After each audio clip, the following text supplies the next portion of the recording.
Bonjour très cher ami informaticien, chercheur, apprenant, étudiant, qui sais-je encore, je me présente, je suis coach Christian Nzongo, à partir de Kinshasa, dans la République démocratique du Congo. En cet instant, je suis venu juste amener éclairci, apporter de l'éclaircissement à propos de questionnements qui nous ont été envoyés. Il y a beaucoup d'amis qui cherchaient avoir la théorie explicationnelle sur les systèmes de gestion de bases de données, et plusieurs choses liées à cela. Et nous avons jugé mieux de nous parler de cela en long et en large. Peut-être la vidéo ne sera pas vraiment longue, mais quand même ça serait le bénéfice pour nous. Et si je ne serai pas fini par rapport au timing de la vidéo, je vous invite à voir la deuxième, troisième, quatrième partie sur la base de données, système de gestion de base de données. D'entrée de jeu, déjà je définis les systèmes de gestion de base de données en acronyme SGBD. Nous en avons plusieurs. Nous avons plusieurs systèmes de gestion de base de données. On peut parler des hiérarchiques, réseaux, tout consort. Mais nous allons plus marteler sur les SGBDR, systèmes de gestion de base de données relationnelles. Par définition, les systèmes de gestion de base de données, c'est quoi? C'est un logiciel capable de gérer une base de données, au travers lesquelles aussi nous pouvons réaliser plutôt une base de données. Et en même temps, cela a la responsabilité de gérer cette base de données. Ok. Déjà d'entrée de jeu, lorsque nous parlons de définition des systèmes de gestion de base de données, on ne peut pas gérer une base de données si on ne sait pas ce que c'est une base de données. Par définition, c'est quoi une base de données? Une base de données est un ensemble ou est une collection de données, et ces données qui sont structurées, non redondantes puis exhaustives. Je reprends. La base de données est une collection d'informations structurées, non redondantes et puis exhaustives. Dans la définition de la base de données, nous avons trois concepts de base: la structuration, la non-redondance et puis l'exhaustivité. La structuration, c'est quoi? C'est quoi structurer une base de données? Avant d'abord de définir les caractéristiques d'une base de données, j'aimerais aussi donner une définition, explication terre à terre à propos de la base de données.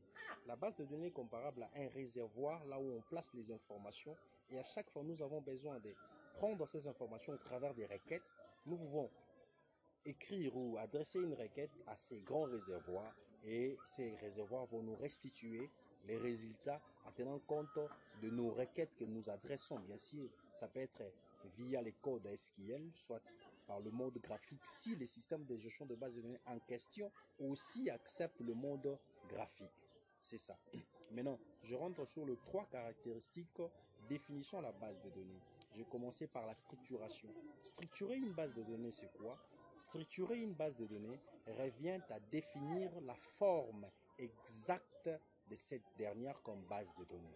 Quand je dis définir la forme exacte de la base de données, je fais allusion à la partie conceptuelle de la base de données. Nous avons deux grandes parties constituant la base de données. Nous avons la partie conceptuelle et la partie réalisationnelle. Dans la partie conceptuelle, c'est là où nous réunissons tous les objets ou les unités, l'entité nécessaire, aussi en interprétant les cardinalités, car c'est la cardinalité qui définit le table père, le table fils. La partie conceptuelle, c'est comparablement à un dessin d'un architecte qui définissent la construction, mais sur papier. Là, cette partie-là consiste à utiliser le stylo, le papier et le cerveau, tout en tenant compte de normes informatiques. C'est ça, en fait. C'est ça la partie conceptuelle. Parce que si l'ingénieur résout bien la partie conceptuelle, la réalisationnelle devient simple. Mais quand tout est mal conçu dans la partie conceptuelle, ça ne sert à rien que vous commencez à réaliser, parce que vous aurez du tohu-bohu comme résultat. Ok? C'est ça. Donc, comme je disais, structurer une base de données revient à définir la forme exacte de cette base de données. Par exemple, j'ai un cas. Par exemple, on me demande d'informatiser un sous-système qu'on appelle système de, plutôt gestion d'inscription. Dans la gestion d'inscription, je sais déjà que j'aurai pour objet élève, section, option, promotion, paiement, ainsi de suite. Ok? Mais le fait que je décortique cette thématique gestion d'inscription, par exemple, élève, je me dis, chaque élève doit avoir un numéro matricule, un nom, poste-nom, sexe, prénom, pourquoi pas, et aussi année scolaire, ainsi de suite. Et aussi, dans la table, et chaque élève doit avoir une promotion, et chaque promotion doit avoir comme champ, plutôt comme propriété, code promotion, libellé promotion. Le fait que je suis en train d'analyser cet ensemble, l'ensemble là définit la partie conceptuelle. Donc, je dirais, je suis en train de structurer la base des données. Comme je disais, structurer la base de données revient à définir la forme exacte de cette dernière. Deuxième caractéristique, on parlait de la non-redondance. La non-redondance, c'est quoi? Pour comprendre la non-redondance, je dois d'abord définir c'est quoi, c'est que c'est la redondance. La redondance, c'est la répétition. C'est la répétition d'une même information plusieurs fois. Mais dans la notion de la redondance, nous avons deux types de redondance. Nous avons la redondance abusive, c'est que la base de données n'aime pas, et la redondance modérée. La redondance abusive, c'est le fait, c'est une répétition d'une même information plusieurs fois. Donner un exemple terre à terre pour comprendre cela. Chez nous, ici, dans notre pays, République démocratique du Congo, notre très cher honorable cherchait les réponses des élections. Il y a d'autres qui passent à la télé, on lui posait des questions pour savoir pourquoi on doit reporter. La réponse c'était parce que on doit réviser les fichiers électoraux. Selon eux, les fichiers électoraux contenaient des doublons. C'est ça les termes qu'ils utilisaient, le doublon. En d'autres termes, la base de données de la CENI était redondante. En d'autres termes, sur le plan pratique, deux personnes, une même personne pouvait avoir la carte électeur ici, par exemple dans la commune de Selimba, et aussi en quittant une commune à une autre, il allait à Gombe, il peut aussi prendre une autre carte électeur. Et il n'y avait pas de moyens ou de mesures programmationnellement sécuritaires pour que cela soit détecté, que cette personne a déjà reçu une carte, il ne peut pas en recevoir une autre. Mais malheureusement, et voilà pourquoi c'est qu'il y a la raison pour laquelle le fichier électoral était rempli de doublons. En d'autres termes, la base des données de la CENI était redondante. C'est cette redondance que nous définissons comme abusive. Mais nous avons un deuxième type de redondance, la redondance modérée ou calculable. Cette redondance modérée ou calculable, c'est une redondance naturelle qui vient par l'interprétation des cardinalités. Or que nous savons par définition, les cardinalités c'est quoi? La cardinalité ou les cardinalités, c'est la représentativité d'une information par occurrence. C'est là, ça s'interprète par deux normes. Nous avons la norme CIF et norme SIM. CIF, contrainte d'intégrité fonctionnelle pour les autres référentiels, et SIM, contrainte d'intégrité multiple. La norme nous dit dans la contrainte d'intégrité fonctionnelle, c'est lorsque la relation est entre père et fils. Or que nous savons bien pour interpréter les blocs d'instruction, plutôt pour interpréter le bloc cardinalitaire, il y a le couple soit 0,1, soit 0,n, soit 1,1, soit 1,n. 0, aucune probabilité, une seule probabilité, et puis n, plusieurs probabilités. Là où il y a le bloc, là où il y a la présence des n dans le bloc, cette bloc est pair. Là où il y a l'absence des n, cette bloc est fils. Maintenant, dans les CIF contraintes d'intégrité fonctionnelle ou référentielle, on dit la table paire, en passant bien sûr par les trois formes normales, la table paire cède la clé à la table fils. Mais dans le norme CIF, non SIM, donc contrainte d'intégrité multiple, c'est cette relation consistant en définissant le lien entre le père et père. Cette relation a pour conséquence l'autre père, l'un de père, donne la clé, l'autre aussi donne la clé, crée une autre table qui aura pour nom le verbe qu'on a utilisé dans l'ellipse relationnelle. Et cette table aura aussi son identifiant et va hériter les deux clés étrangères. Parce que la clé primaire de la table père, lorsqu'il cède la clé, et il devient, ces clés primaires-là deviennent la clé étrangère dans la table fils. Jusque-là, je pense que ça va. Ok. Maintenant, comme j'ai parlé de la non-redondance, on a donné la différence entre la redondance modérée ou calculable et la redondance abusive. La redondance abusive, c'est la répétition d'une même information plusieurs fois dans une même base de données qui crée des anomalies, des doublons.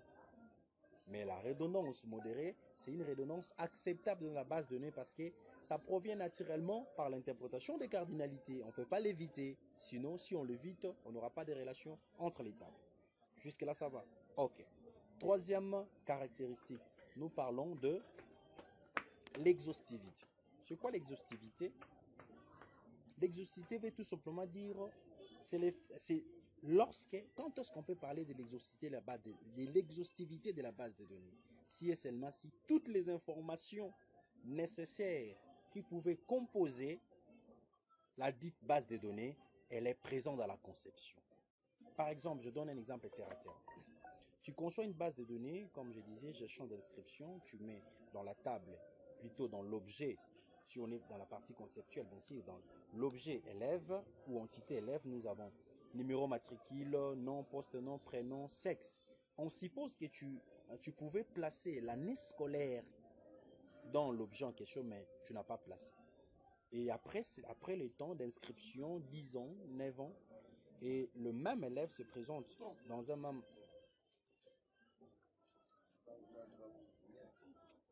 Ok, comme je disais en fait. Donc, maintenant, après avoir retourné dans cette école, la personne qui a passé ses études il y a cela 10 ans, il aura besoin des documents.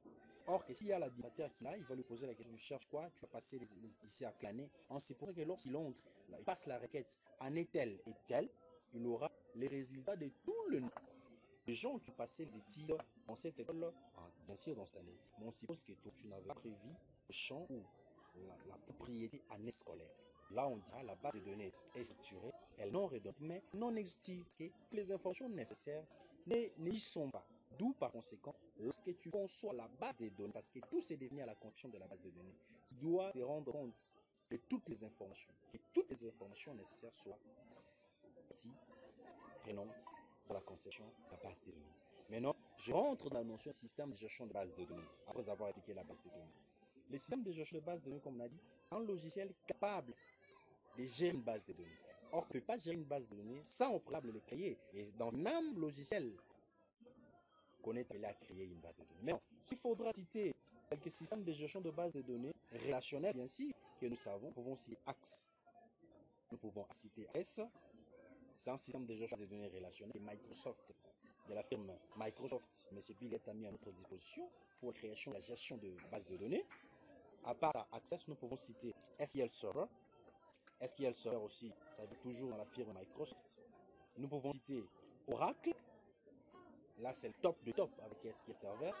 Nous pouvons citer les hyperfiles SQL dans l'environnement Windows, WinDev, bien sûr. Et aussi, nous pouvons citer d'autres logiciels, bien sûr, faisant partie des systèmes de gestion de base de données relationnelles. Ils sont nombreux et alors nombreux. Tout dépend de la connaissance que tu as. Et par rapport à ces logiciels, nous pouvons citer aussi MySQL. C'est vraiment beaucoup et alors beaucoup.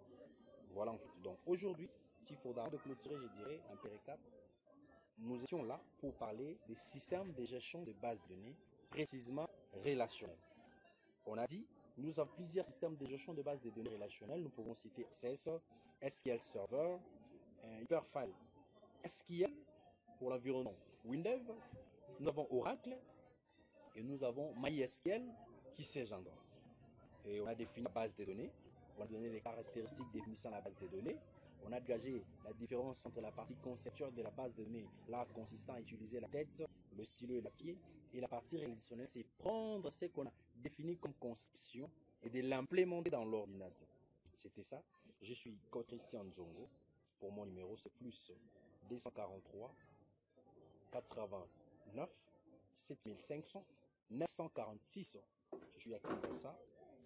Informaticien de formation, je fais administration réseau et gestion de base de données, donc je vous donne les formations. Merci beaucoup et à la prochaine